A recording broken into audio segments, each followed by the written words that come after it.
आईच्या गावात आणि बाराच्या गावात very good morning from Punekar Ganu. तो मुझे बहुत लोगों ने क्वेश्चन डाला है ऑन माय यूट्यूब चैनल कि why there is no videos uploaded from Bojnurd to Tabriz. तो मैं इसका एक्सप्लेनेशन देने के लिए ये वीडियो बना रहा हूँ। तो मैंने बोजनूर से मैं जब 13 जून को ईरान में पहुंचा, उसी दिन तो ये सब कांड हो गया ईरान में। तो फिर मेरे फैमिलीज़ ने मेरे को फ़ोन करके मुझे बोला कि यार फैमिली एंड फ्रेंड, उन्होंने हमको बोला कि मशाद में they have a family friend and you can go and stay with that family. So फिर मैंने डिसाइड किया कि मशाद जाएंगे, भले वो उल्टा डायरेक्शन था but I wanted to be safe. तो मैं मशाहद पहुंचा, मशाहद 3 दिन रहा मशाहद में। और मशाहद में जो हमने एक्सपेक्ट किया था कि इधर बॉम्बिंग नहीं होगा, तो उधर भी बॉम्बिंग चालू हो गया। तो फिर all my friends and family started saying यार it is time for you to either come back to India और इधर एग्जिट ईरान। तो एग्जिट ईरान का 2 या 3 ही ऑप्शंस थे, इधर going back to Turkmenistan which was a big no, मुझे बिल्कुल जाना नहीं था। दूसरा था अफ़गानिस्तान से जाना, और तीसरा from the sea ride take the ferry to Russia. तो अभी ऑप्शन 1, 2, 3 कोई भी ऑप्शन ये सिलेक्टेबल नहीं थे। तो फिर मैंने डिसाइड कर दिया कि मैं मशाहद से तबरीज़ राइड करूँगा। It was a difficult ride, it was 1661 kilometres. लोग आयरन बट करते हैं for doing an iron butt, पर मुझे मजबूरी में आयरन बट करना पड़ा। There was no as such thing planned out कि मैं इतना राइड करूँगा ही करूँगा। मुझे खाली एक ही बोला गया था कि आपको तबरीज़ पहुँचना है, because Tabriz we had a family friend where I could stay with him for a day and next day get out of Armenia. तो मैं सुबह 3:30 पौने 4 बजे मशाहद से निकला, और मशाहद से निकल के towards Tabriz, but that too peripherally outside from Tehran.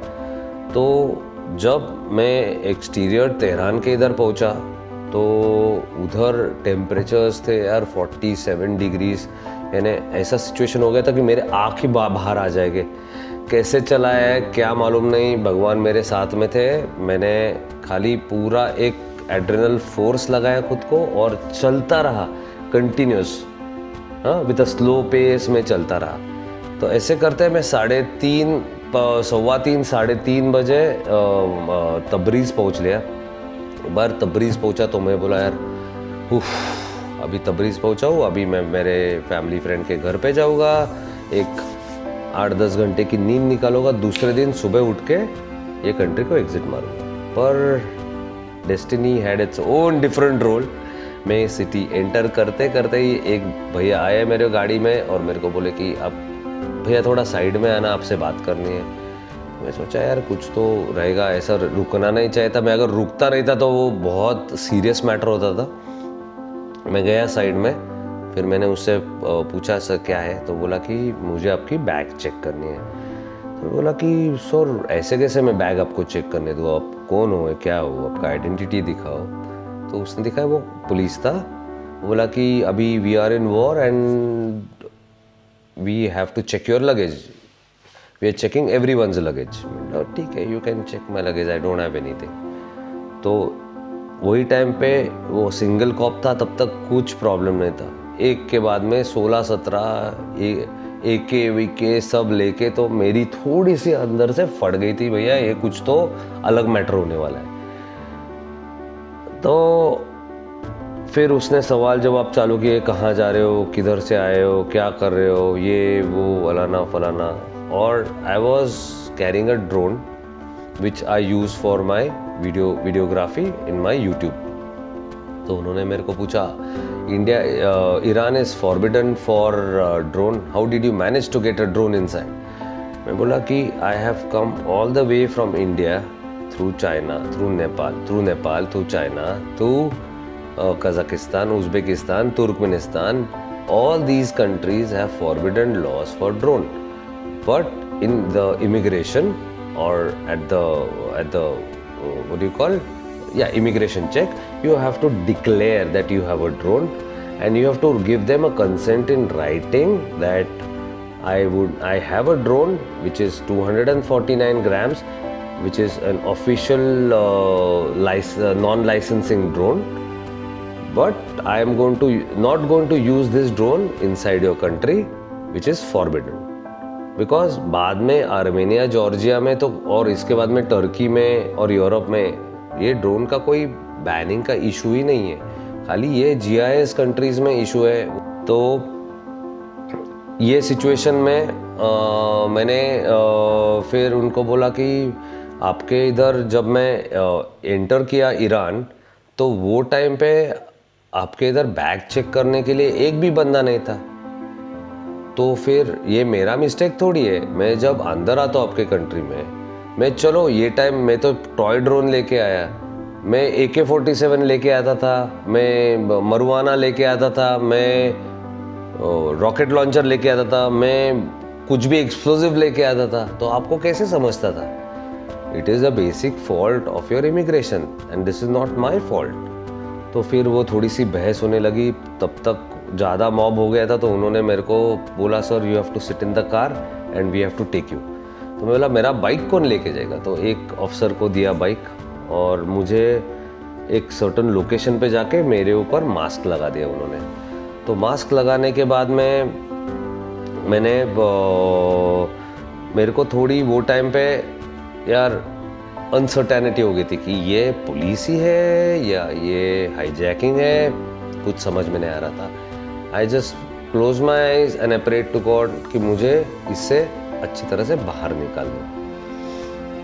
तो फिर वो मुझे किधर लेके गए, कौन सा लोकेशन था, कुछ भी मालूम नहीं. वो लोकेशन पे लेके गए मुझे, फिर अंदर बिठाया आधा एक घंटा.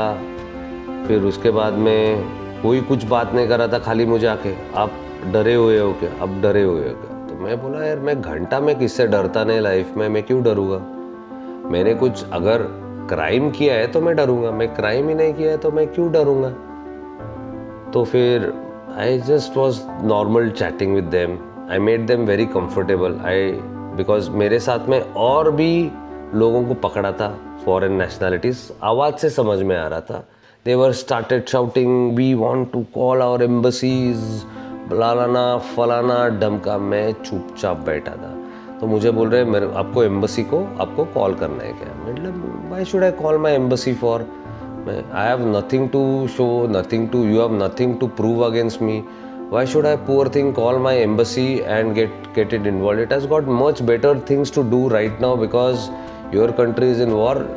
माई people's safety is more important for the embassy than anything. So I will handle my own case because I can get out of this case and I do not require my embassy to help me for this. तो ये बात करके मैंने उनको थोड़ा मेलो down कर दिया. I showed them that I have a confidence in doing what I have to do. फिर जब बातें चालू हो गई तो the younger officer, मैं उसका नाम आरिफ या आसिफ कुछ तो था, मैं भूल गया अभी because it is too difficult to remember the names. तो उससे बात चालू कर दी. फिर उसने सब चेक कर दिया, प्रॉपरली चेक कर दिया सब कुछ. मैंने बोला sir I do not have anything else. तो बोला ठीक है चलो सर आप आपका पैक करो, सब ले और अब निकल जाओ. निकल जाने से पहले एक उसके साइड में और एक ऑफिसर था, वो हमेशा मेरा फ़ोन देख रहा था. क्या मालूम नहीं उसके फ़ोन के अंदर क्या क्या पड़ा था, उसको क्या पसंद आ रहा था. हर वक्त मेरे व्हाट्सएप मैसेज में जा रहा था, सब कुछ चेक कर रहा था. मैं अरे सर ये क्या करो, मेरे पर्सनल मैसेजेस रहेंगे. You don't have a right to abide my, there is a privacy, there is a law which is privacy. You cannot abide my privacy unless and until you are suspicious. You have already checked my phone 15 times, 16th time there is no hur ki pari going to come out of that phone. तो फिर और एक officer आया, फिर 6-8 घंटा या 9 घंटे का रगड़ा किया, मेरा दिमाग का पूरा दही कर दिया इन्होंने. मैं उनको वही बोल रहा हूँ सर क्या मिलने वाला है आपको. India and Iran are friends and we have been always been together from long years. आपके लगभग 1 मिलियन से भी ज़्यादा ईरानीज are staying in India. We treat them as our brothers. If tomorrow if you are behaving and torturing me like this unnecessarily, You are creating one more new enemy. Why do you want to do that? You have to tackle your own old enemies, not create anyone new. तो ये ऐसे करके मैंने उनको थोड़ा सा झांसा दे के साइड में करके वो सिचुएशन को थोड़ा सप्रेस करके निकल गया। पर मेरा इसमें 2 चीज़ों का लॉस हो गया मेरा। एक तो मेरे 2 वैल्यूएबल वीडियोस, तो बोजनूर से तो मशाद और मशाद से तबरीज़, वो हरामखोर ऑफिसर ने डिलीट कर दिया। और दूसरा, उसने मेरा ड्रोन कॉन्फिस्टिकेट कर दिया। बस यही है कहानी। और मैं उधर से सेफली निकल गया। और I hope everything is resolve back in Iran, and I hope and I pray for all the good Iranian souls who helped me on the way, कि God protect them, and